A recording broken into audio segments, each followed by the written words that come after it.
Bwana, namuona ndugu yangu hapo Sako Simba. Bwana kaka, kwema? Kwema, sasa vipi? Umekuaje tena? Mambo mbaya kweli. Hii timu mtu aliotufanya mpaka tuwe hivi kwa kweli. Sijui ni nani kwa kweli. Timu tumeshaongoza goli mbili. Leo goli zinarudishwa. Na kipa kaibuka shujaa. Ni kweli kipa kaibuka shujaa. Kwa kweli timu yetu sisi tuangalie vizuri ni nani ametuloga mpaka inakuwa hivi. Na ingekuwa ile sifuri. Umesikia lakini mwamuzi kamaliza. Kashamaliza, ni ndio hivyo tena tumeambulia walau pointi moja. Ila kwa kweli timu yetu tujiangalie vizuri nani anatuloga kwenye hii timu yetu. Lakini si nilisema mnaweza mkafuzu vipi tena? Mimi goli zangu nilizokuwa nimezitabiri kabla ya mchezo ilikuwa ni zile mbili, ndugu zangu waandishi wa habari. Na zimetoa zile mbili. Yaani sijui huyu Kante huyu aliyotufanyia leo kwa kweli sio kitu kizuri kwa kweli.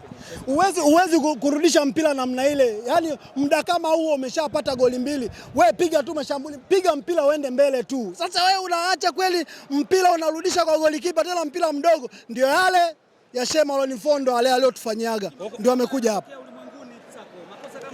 Makosa lazima ujue kwamba kwa nini anatokea makosa ya namna hii kila siku anajirudia. Ni mchezo wa mpira ndio. Sawa, lazima uangalie kwamba unajirudia kila wakati. Kwani yani huo kwenye pressure ala upate hizo pointi 3. Leo huyu unakuja kuambulia pointi moja. Ni uzembe mkubwa ambao hujawahi kutokea Simba. Kwa tunafuzu tufuzu. Wewe utafuzu kwa pointi gani? Tungepata pointi 3 hapa tungefuzu. Lakini leo hii tumeambulia pointi moja tena tuko nyumbani, umeshatangulia goli mbili nyumbani kipindi cha kwanza. Watu wamejitahidi wamepambana, goli mbili zimepatikana kipindi cha kwanza. Alama 6 zitatusaidia nini? Gola 3 nyumbani 3. Sio rahisi. Yaani kama mpira huu unacheza nyumbani kwako hivi, wewe ugenini utacheza hivi. Ndugu zangu, mpira Simba tumeshafeli. Aliyotuloga tunamuomba chonde tutachanga hata pesa.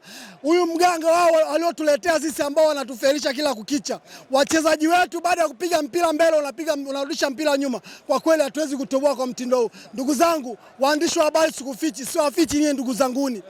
Mganga hadi mchawi nao tulogea timu yetu. Nikimbaini huyo ninaenda kulipuka naye bomu. Yupo, wapo tena upande wa pili. Mimi najua kabisa wapo tena upande wa pili.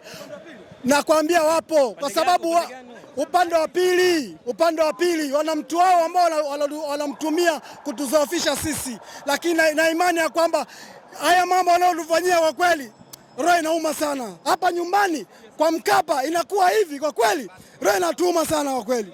Wallahi nakwambieni. Kwa mtindo kama huu hebu niambieni viongozi mko wapi? Viongozi angalieni makosa. Wachezaji wanatufelisha. Nani wanaowaloga wachezaji hao mpaka wanarudisha mpira nyuma tunaenda kufungwa sisi wenyewe. Unashinda kubutoa mpira uende mbele huko unakuja kuleta Usilie. Pole. Sielewi kabisa. Ni kweli tunaumia sana sisi kama washabiki. Sisi ndio tunaoingia uwanjani.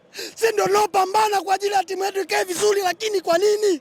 Ni nini kinachotufelisha kila kukicha? Sisi tunafeli kila kukicha. Kwa nini?